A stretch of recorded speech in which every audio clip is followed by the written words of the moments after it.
Winterlight.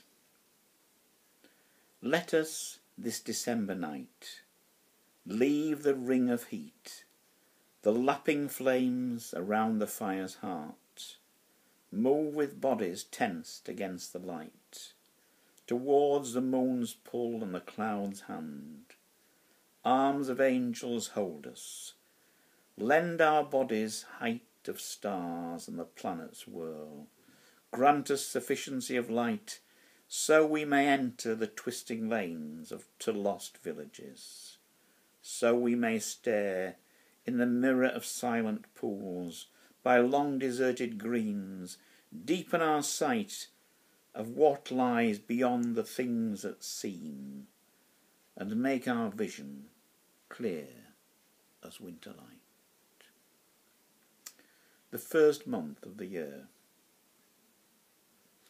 A page of the Kelmscott Chaucer, seen through our cottage window, when the Pennines were blind with snow, flurrying round the stones. The fire was low, when I began to blow that single flicker to a flame. Was I too late, I wondered, the poet in name, whose mind runs endlessly as fingers through an old man's hair? Either way I thought of you and your being there. A portrait by Velasque, seen through the months of silence, vivid as the door I painted scarlet for our love.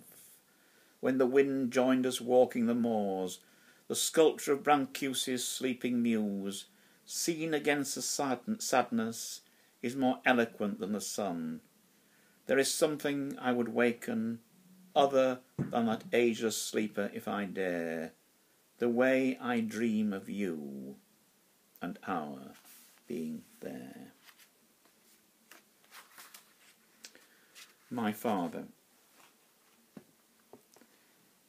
I had a father once, the records say. He has gone away down the long avenue of death. On the hand-held mirror, no mist of his breath, his firm signature no more. No more holding down his hat in the wind, running to catch the last post. He has gone beyond the wind-shaped stones on the high wall. His breath in that final coma came steady, stertorous.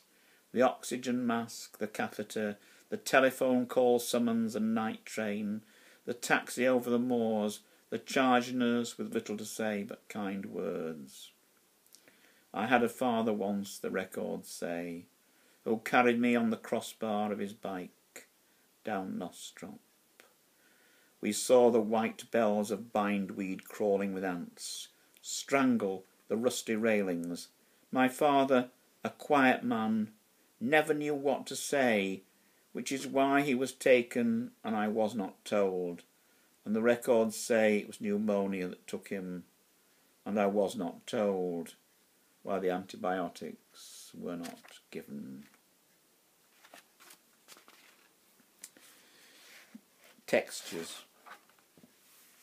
The grain of the exposed boards speaks through the wall of the years.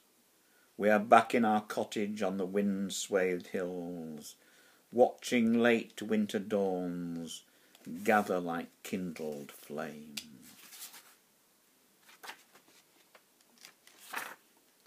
We're back with those winter dusks, the hyaline air hung in darkness and a veil of stars, waking in blankets laid on bare boards, making a fire from our dreams.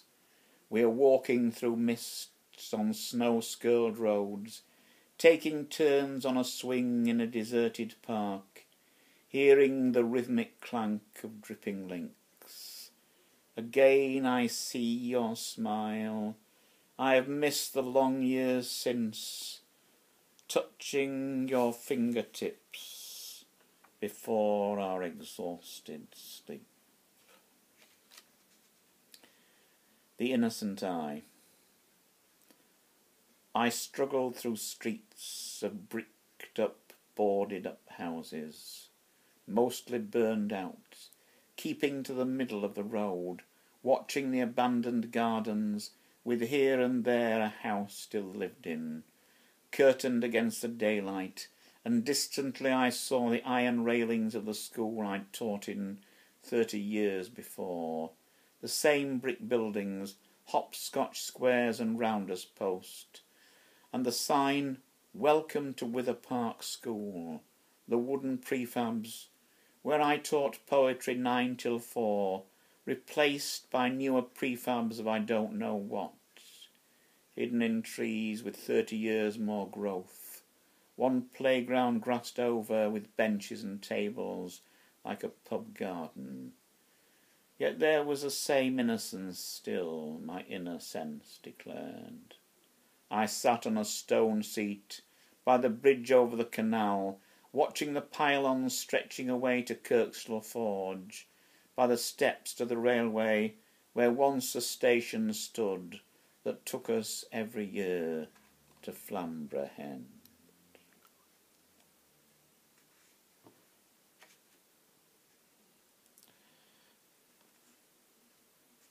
A meeting with the princess.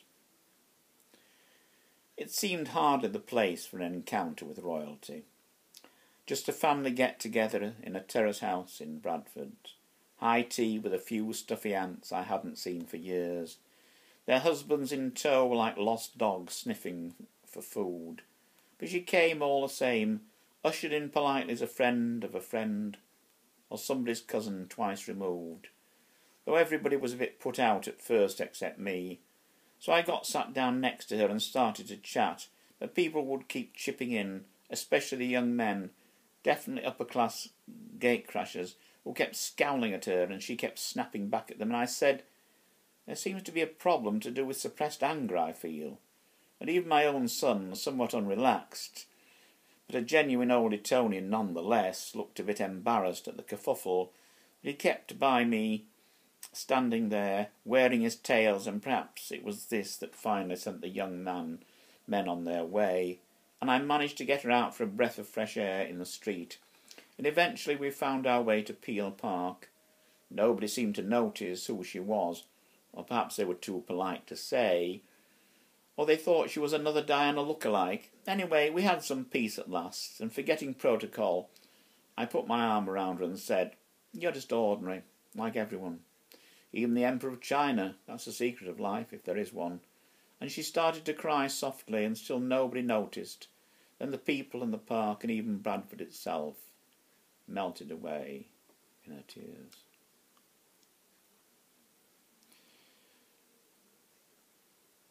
Wither Park School, Leeds 5. I stood there in front of 45 faces the first day of term, not especially fancying exercises in mechanical arithmetic, and so instead I read a poem from Kirkup in Japan about Nijinsky, handwritten on a fan of rice paper.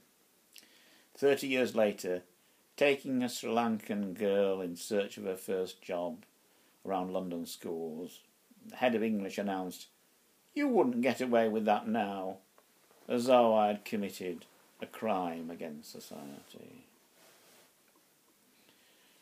Wittgenstein alternated between junior school teaching and philosophy. Leavis ranted, but read poetry inspirationally. 20 years later, a stranger on a bus tapped my shoulder. "What you taught me at 9 got me 2 O-levels. That was all I ever got."